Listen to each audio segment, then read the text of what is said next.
Because of the very physical game that ended before the game should have ended Friday night with Mary Persons and West Lawrence, we had the head coach, Stacey Nobles, come on and talk to us about exactly what did happen at the game. There's been an article in the Macon Telegraph, and then we want to hear what really happened, kind of play-by-play, if you'll run it through us. This is head coach Stacey Nobles from West Lawrence. Yes, ma'am. Thank you for having us out here. I hate we have to come out here on this note, but it was a physical contest. It was a really good football game, and it just kind of got out of hand a little early. Really no problems in the first half. There was a couple of personal foul penalties where our guys got hit completely late that were not called. We haven't, we're not a dirty football team. We haven't been dirty all year, and that's not the way we play. And there at the end, we had a kid that broke outside on a run, and he got tackled, and the player got in his face and was talking trash, just like kids do. But it was at the point, our player pushed him, and after that, it was kind of just a shouting match. Really, everybody was asking me this weekend about the fight or the brawl, and it was neither of those things. I mean, it was just it was an unfortunate incident. After that, everything was kind of broken down. I mean, this is all going on in a matter of, 15 seconds. We did have a kid that came off the sideline that made a very bad choice. He came off the sideline and, had his helmet and kind of dove into a guy and knocked him down. And that was it. It could have been really, really ugly, but, the coaches from both sides, got the kid restrained. No punches were thrown. It was just our kid made a very bad choice, and he knows it. We don't condone that at all. He sent me messages this weekend apologizing for it. He's a good kid. That's not what he's about. He got lost in the heat of the battle and lost his temper, and we don't want we don't want people to think that that's something he does often, because he doesn't. And but he's going to be he'll be reprimanded for that. And we'll learn from this. Again, it was just it was unfortunate that it had to end like this. We don't want the hard work of these seniors in this senior class. We don't want those actions there at the end of the last 2 minutes of the season to. Well, this says both teams came off their benches with 2 minutes left as a fight broke out between both teams. Nearly broke out, it does say. Yeah, nearly. Yeah, that's the key. It was nearly. They I guess that's what you call good journalism. They got to get it, spice it up a little bit. There were players, like I said, we had one come off the bench, and he was actually the only one that threw any type of punch, if you will, and that was with his helmet. He hit another guy that had his pads on in his helmet, and the guy jumped back up. I heard reports this weekend that the guy had to go to the hospital. I mean, none of that. The guys kind of goes after him a little bit on film, but that was it. It was over after that. Our kids were pulling each other back, and Mary Persons did have some people come off the field. We had some people come off side, not many. We didn't have many at all. Our coaches did a good job of keeping them back. So it was just how things are when when rumors start flying, and it kind of snowballed on us. But it wasn't. And there are a few things in this story we might want to address. It said that the coach Rodney Walker from Mary Persons said he had warned his players all week, which to me kind of might be getting them ready for something, because we had some of this same mess at West Lawrence last year in the last game of the season, is a quote from him. But now, you weren't the head coach last year. And I've talked to the guys that were on staff, and they really don't know where that comment came from. I didn't watch the film from last year. I was at Bleckley County, so I have no recollection of what that could even be talking about.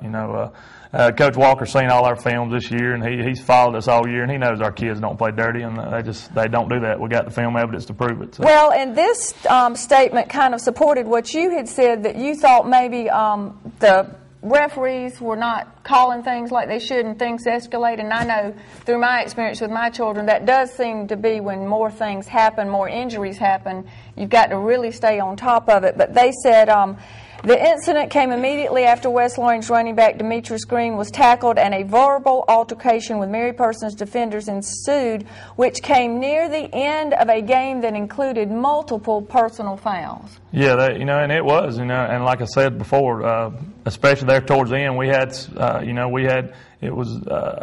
a kid basically lose control, and he's apologized for that, and he'll handle, he'll be reprimanded for that, and that's the way it goes. But there was a lot of things early on that I think would have prevented our kids.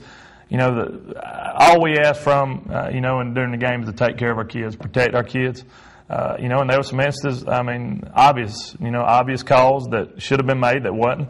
And that kind of is what kind of snowballed there at the end. But it was a hard-fought football game, and that's what we want people to focus on, is how hard our kids played for us. We're not condoning this action by any stretch of the imagination. And I'm sure Coach Walker's not happy about the way his kids handled it at times, and that we got to learn from these mistakes. And you're dealing with 16, 17, 15-year-old kids out there, and when things just repeatedly are allowed to go on, sometimes they lose it. And that was my main frustration and concern from the other night, is that the kids were not being protected. And that's that as adults, that's our job, and that's what those guys have the responsibility to do. And I absolutely hate that it ended up being like this, but it wasn't the brawl that a lot of people are saying it was. It was really nothing. It was, like I said, the one guy.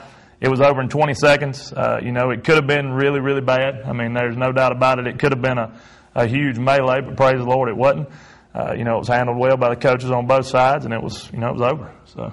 Well, and I think there's been a little pattern with the Hancock County player that hit the coach in the face, and they had to have reconstructive surgery, and all that's been coming on and been, piling up. So everybody's just piling on, whereas this might not have even been mentioned, in the press because of the pattern. I think it has. And your statement in the paper was, "That's the nature of the beast," Noble said. "You let something keep going on, something will finally explode," and it did. Yeah, and that's kind of what happened. But Walker said this, and I think you just said this too. This is the other coach said, "We've got a big game next week and just wanted our kids to do the right thing." And then he did add this sentence, which I thought was nice of him, even though of course, I'm disappointed in the way some of our kids acted, too. I'm sure Nobles is disappointed in the way some of his acted.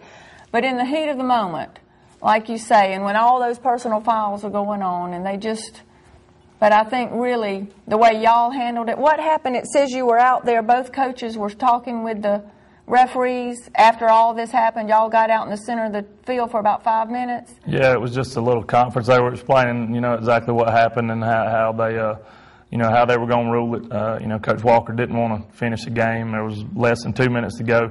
And there was really no benefit for either side from going back out there, as heated as it was. And again, I'm trying to take care of my kids. And, I agree with Coach Walker that was probably the best thing for us to do at that point. So we called it. But, again, it was, and the personal fouls were, we've had one personal foul on us all year, and that's what's so frustrating about it. And the majority of the personal fouls the other night were our kids actually complaining about, late hits and getting hit late, and that's what's so frustrating about it. Again, I take full responsibility for the actions we had at the end of the game were absolutely uncalled for, and we'll handle that and fix it, But it's been a great season, and to have only one personal foul the entire we hadn't, until the last game. That's what our kids play hard, but they play clean. We try to teach our kids to do the right thing, and they've done that this year. Just like Cornelius, with the problem there at the end, he apologizes and he's mans up to it.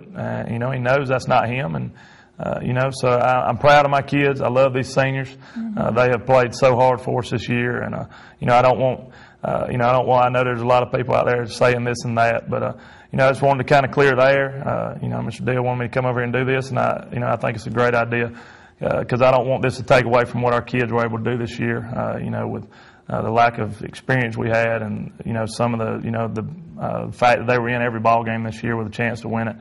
They fought so hard for us this year, and, despite some bad choices there and a matter of seconds, we still love them, and we're going to continue to love them, and that's why we do what we do. So, well, and you do a good job. And when's the coaches show going to be? It'll be on Wednesday night. Wednesday night. So y'all be looking for the coaches show. And thank you so much for coming out here at the last minute, kind of like this. We really appreciate it because I know this is a very interesting story for all of our viewers, and I appreciate you coming on. Absolutely, my pleasure.